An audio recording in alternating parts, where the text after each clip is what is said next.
Hello everyone, welcome to my channel Skill Matrix.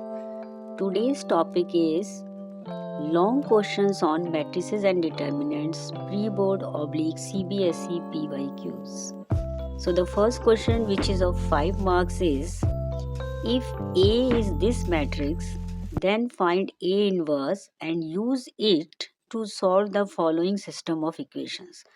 Now, in this question, first of all, you have to find out A inverse. This is given to you. A is given to you. You have to find A inverse. And you know how to find A inverse using the formula adjoint of A divided by determinant of A. This is the very known formula to you.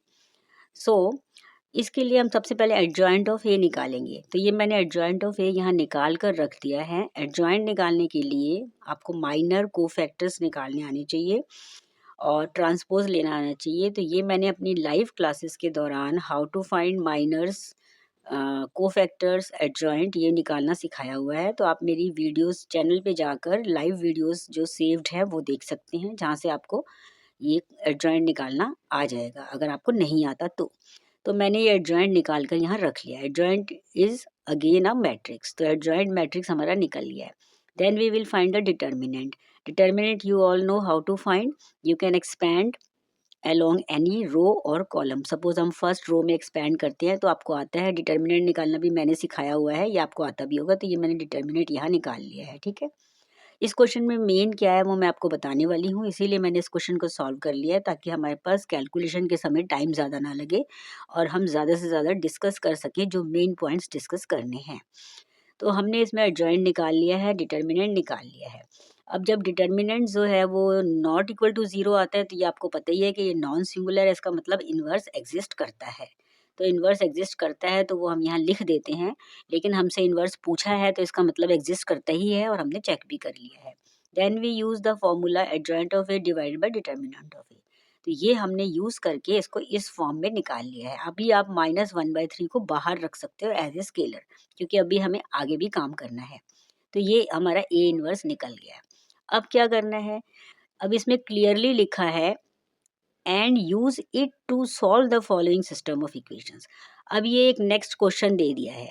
In system of equations को use solve करना है, लेकिन इसी का ही use करके जो हमने A inverse निकाला है इसी का ही प्रयोग करना है.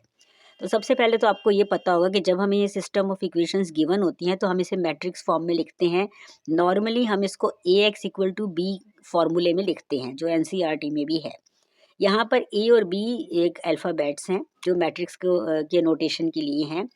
बट इस पर्टिकुलर क्वेश्चन में हम ए नहीं लेंगे. दोबारा से इन इक्वेशंस को लिखने के लिए हम ए नहीं लेंगे. लेकिन आप चेक कर लो कि ए क्यों नहीं लेंगे. देखो इसके ए क्या होता है, कोफिशिएंट मैट्रिक्स. इसका कोफिशिएंट क्या है 1. वाई वाली टर्म इसकी 0 है तो 1 0 1. तो क्या यहाँ पे 1 0 1 है? नहीं. तो ये जो आप इसमें ऑलरेडी ए जो है एक मैट्रिक्स गिवन है तो हम कोई डिफरेंट नाम लेंगे, क्योंकि अगर ये सेम टू सेम होता तो हम ए ले ही लेते. लेकिन अगर आप ध्यान से देखो कि जो कोफिशिएंट मैट्रिक्स बन के आने वाला है वो ये वाला ए नहीं है, एग्जैक्टली सेम नहीं है.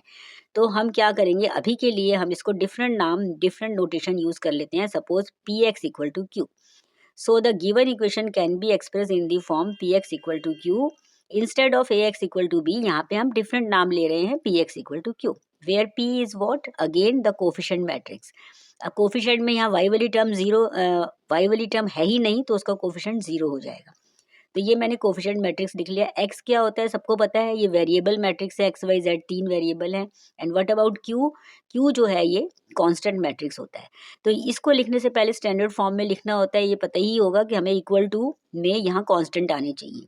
अगर बाई चांस ये कांस्टेंट इधर बैठा है तो आपको पहले इनको स्टैंडर्ड फॉर्म में करना है, तब इसको मैट्रिक्स फॉर्म में करना है. उसके बाद हम क्या करते थे, यहाँ से x आ जाएगा p इनवर्स q.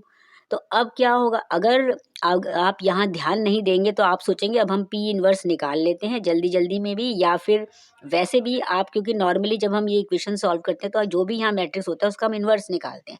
लेकिन हमें नहीं निकालना है. हमें क्या करना है, a इनवर्स को ही यूज़ करना है. This is the speciality of this question. अब क्या करें, इसका मतलब है कि P और A जो में कुछ ना कुछ तो P और A में रिलेशन होगा. तो अब हम क्या करते हैं, P और A को ध्यान से देखते हैं. ठीक है, क्योंकि हमें P इनवर्स नहीं निकालना, A इनवर्स को ही यूज़ करना है। तो अब हम देखते हैं कि जो हमारा ये P है और जो ये A है, इसमें क्या आपस में कोई रिलेशन है? Yes, P is the A transpose. यानी जो ये हमारा P है, अगर हम A को ट्रांसपोज़ ले लें, ट्रांसपोज़ का मतलब रो को कॉलम में, कॉलम को रो में कर दें, तो ये P बन जाएगा। So P is A transpose. तो इसका मतलब है कि this X can be written as P inverse, मतलब P की जगह हम A ट्रांसपोज़ कर देंगे। Again we will use the property A transpose inverse is same as A inverse transpose। ये इनवर्स अंदर आएगा, ट्रांसपोज बाहर चला जाएगा। तो ये भी एक प्रॉपर्टी होती है जिसको आपको यूज़ करना है। ठीक है, तो यही यहाँ पर मेन चीज़ एक ये समझने वाली है, और सेकंड चीज़ एक ये समझने वाली है कि हम यहाँ पर AX इक्वल टू B ना लेकर डिफरेंट नाम ले लेंगे P, and then we will relate P and A को रिलेट करेंगे कि वो कैसे रिलेट हो रहे हैं। आफ्टर दैट, अब A इनवर्स हमने ऑलरेडी फाइंड आउट कर रखा है in the first part of the question, तो A इनवर्स को हम एज इट इज उतार लेंगे। ठीक है, then we will take the transpose. यहाँ पे T का मतलब ट्रांसपोज है। ठीक है, ये कभी कभी यहाँ पे डैश भी होता है, तो हमने ये ट्रांसपोज इसका ले लिया। What is the meaning of transpose? Change row into column and column into row. तो ये देखो, ये यहाँ पे रो है तो हमने इसको कॉलम बना दिया। ठीक है, ये देख लो आप। देन Q हमने ऑलरेडी लिया था, ये कांस्टेंट वाला टर्म्स का मैट्रिक्स है। इनको हम मल्टीप्लाई करेंगे। अगेन मल्टीप्लिकेशन ऑफ मैट्रिक्स सबको आता होगा, नहीं आता है तो मेरी लाइव क्लासेस में वाली वीडियोस को आप वॉच कर सकते हैं चैनल पे जाकर। तो ये मल्टीप्लिकेशन हमने ले लिया, इसको स्केलर को अभी हमने बाहर ही रहने दिया है, क्योंकि मल्टीप्लिकेशन आराम से हो जाएगा, नहीं तो यहाँ पे फ्रैक्शन वाली टर्म्स आएंगी तो आपको डिफिकल्टी होगी। तो इसको अभी आप बाहर छोड़ दिया करो। देन बाद में हम इसको अंदर ले जाएंगे, तो ये हमारे पास 1 1 आ गया। लेफ्ट साइड पे जो कैपिटल X है मीन्स XYZ, तो यहाँ से आपको X की वैल्यू, दो मैट्रिक्स बराबर आ गए तो इनके कॉरस्पॉन्डिंग टर्म्स बराबर हो जाएंगी, तो XYZ की वैल्यू 1 1 1 निकल गई। अगेन एक पॉइंट चीज़ यहाँ पे ऑब्जर्व करने वाली ये है कि जो भी आपका आंसर आ रहा है वो सही है या गलत है, ये आप खुद भी चेक कर सकते हैं। सबको पता होगा, नहीं पता तो मैं बता देती हूँ। इससे पहले कि एग्जामिनर चेक करे और आपकी अगर कोई मिस्टेक है तो मार्क्स कटेंगे, आप खुद इसकी चेकिंग कर सकते हो। जो आपने XYZ निकाला है उनको इन इक्वेशंस में पुट कर लो। ठीक है, X की जगह 1 और Z की जगह 1, तो 1 + 1 2, और यहाँ पर भी XYZ पुट करो, यहाँ भी पुट करो। तीनों वैल्यूज पुट कर लो, तीनों इक्वेशंस में अपने मन में ही कर सकते हो। तो अगर ये राइट हैंड साइड इक्वल आ रहा है, लेफ्ट इक्वल टू राइट, इसका मतलब आपका आंसर करेक्ट है। और अगर नहीं आ रहा है तो इसका मतलब आपकी कोई कैलकुलेशन मिस्टेक या कोई फॉर्मूला मिस्टेक हुई है, तो वो आप अपने आप ही चेक कर सकते हो। तो ये आपको चेकिंग का तरीका भी बता दिया है। ये क्वेश्चन 5 मार्क्स का है। आई थिंक ये किसी प्री बोर्ड वाले CBSE के पेपर में आया हुआ है। ठीक है, तो मैं वही करवा रही हूँ आपको। आई होप ये वाला क्वेश्चन क्लियर होगा। Let us discuss one more question. So our second question is, if A equal to this is 2 by 2 matrix, then show that A square plus 8A minus 9I equal to 0, hence find A inverse. Again this question has two parts and this is of 3 marks question. तो इसका distribution marks का कैसे होगा मैं अभी आपको बताती हूँ। सबसे पहले तो हम ये वाला पार्ट करते हैं। अब यहाँ पे ये 0 नहीं है, दिस इज नल मैट्रिक्स। थोड़ा सा कंफ्यूजन, यहाँ पे 0 करके लिखा होता है तो ये कैपिटल O है, मतलब नल मैट्रिक्स। जिसकी सारी एंट्रीज 0 होती हैं उसको नल मैट्रिक्स कहते हैं। तो पहले हम लेफ्ट हैंड साइड सॉल्व करते हैं। उसके लिए पहले हमें A स्क्वायर की ज़रूरत पड़ेगी, तो क्यों ना हम A और A को मल्टीप्लाई करें। अगेन मल्टीप्लिकेशन आपको पता है, तो मैंने A स्क्वायर निकाल लिया।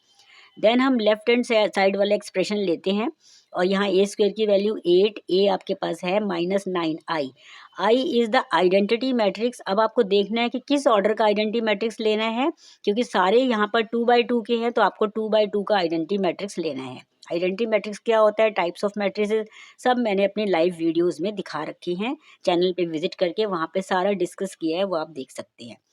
उसके बाद मैंने इसको ओपन कर दिया है। ये जो 9 है ये एक स्केलर है, ये मल्टीप्लाई हो जाएगा विद एवरी टर्म। ठीक है, ये मल्टीप्लाई हो जाएगा हर एंट्री से। उसके बाद क्या करा है मैंने, उसके बाद आपकी मर्जी है, पहले ऐड कर लो या फिर मैंने ये वाला कर लिया, ये छोटे पड़ रहे हैं ना, तो पहले इन दोनों को मैंने माइनस कर लिया। तो ये हमारे पास मैट्रिक्स आ गया, फिर इसको इसके साथ ऐड कर लिया, तो ये 0 0, all entries are 0, that means null matrix which is equal to right hand side. तो ये हमारा हाफ ऑफ द क्वेश्चन हो गया कि हमने इतना प्रूव कर लिया। अब उसने बोला है हैंस फाइंड ए इनवर्स। इसका मतलब है हैंस फाइंड ए इनवर्स का मतलब है इसी को यूज करना है। और किसी किसी क्वेश्चन में क्लियरली लिखा होता है, यहाँ पर क्लियरली भी लिखा हो सकता था कि यूजिंग दिस, जो आपने प्रूफ कर लिया है, यूजिंग दिस फाइंड, ठीक है, using this find A inverse. तो इसका मतलब आपको इसी को यूज़ करना है। आपको अलग से एक ए इनवर्स का फॉर्मूला होता है adjoint of A divided by determinant of A, उसका यूज़ नहीं करना है इस पर्टिकुलर क्वेश्चन में। वैसे भी अगर आप उसका यूज़ करोगे तो आप अननेसेसरीली एक ही काम को दो दो बार करोगे। तो आपने हाफ ऑफ द पोर्शन कर लिया है, अब यहीं से हम आगे बढ़ेंगे। तो अब हम क्या करेंगे, here we have already prove that this is equal to this, ये हमारा प्रूव हो चुका। अब यहाँ से हम ए इनवर्स के स्टेप पे कैसे आएंगे विदाउट यूजिंग द फॉर्मूला, जो हमें पता था A inverse equal to adjoint divided by determinant, उसको यूज नहीं करेंगे।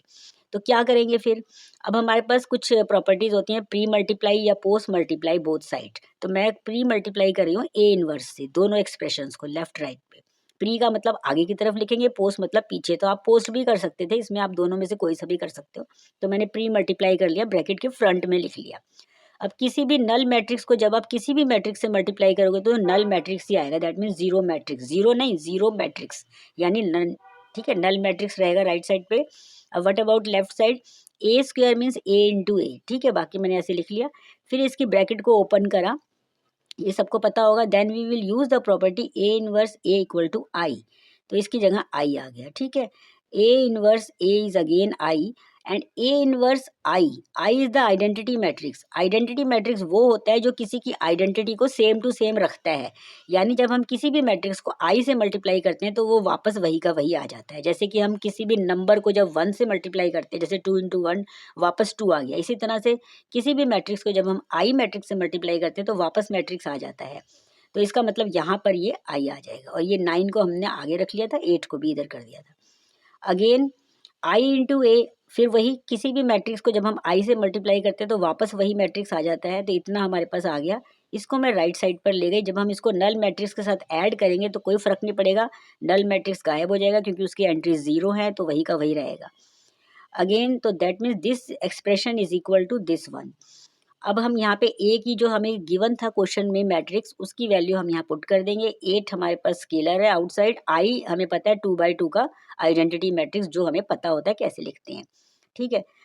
तो आइडेंटिटी मतलब डायगोनल एलिमेंट्स 1 और बाकी सब जगह 0, आइडेंटिटी मैट्रिक्स पता ही होगा। तो उसके बाद हमने इसके बाद इसको मल्टीप्लाई कर दिया, देन हमने सॉल्व कर लिया राइट हैंड साइड पर। फिर ये जो 9 था यहाँ पे आके अपॉन में आ गया, तो आप इसको इतना ही छोड़ सकते हैं या 9 को अंदर भी ले जा सकते हैं सबसे डिवाइड करके। तो हमने इतना ही आंसर छोड़ दिया, so this is the answer. तो इसमें मेन चीज़ समझने वाली यही थी कि अगेन आपको ए इनवर्स दोबारा से नहीं निकालना है, इसी का प्रयोग करना है। तो जनरली क्या होता है, इस तरह की जो प्रॉपर्टीज़ वाले क्वेश्चंस है ना, बच्चे इतना ध्यान नहीं देते हैं। तो आपने देखा कि ये क्वेश्चंस इस तरह से आ जाते हैं, these are the very important questions जो आज हमने दोनों ही किए हैं। उस पर स्टार डाल लो, ये आपको कहीं बहुत सारे क्वेश्चन पेपर में, जिन बच्चों ने सीबीएसई पेपर्स करे हैं तो उसमें आपको मिल जाएगा, एनसीईआरटी में भी होगा मिसलेनियस एक्सरसाइज में। तो ये आप अच्छे से आज के दोनों क्वेश्चंस कर लें। आई होप ये दोनों क्वेश्चंस आपको क्लियर हो जाएंगे। तो ये हमारा एक वीडियो था। अभी आगे आने वाली वीडियो में मैं और long questions matrices and determinants के या फिर केस स्टडी क्वेश्चंस को हम डिस्कस करेंगे। आई होप आज का सारा क्लियर होगा। Thank you for watching the videos. Video अगर पसंद आई हो तो इसे प्लीज़ लाइक करें, मेरे चैनल को वीडियो को शेयर करें, चैनल को सब्सक्राइब करें, बेल आइकॉन बटन को प्रेस करें ताकि आपको आगे आने वाले सारे नोटिफिकेशंस मिलते रहें वीडियोस की। Thank you for watching the videos. मिलते हैं अपने नेक्स्ट वीडियो में। Till then take care.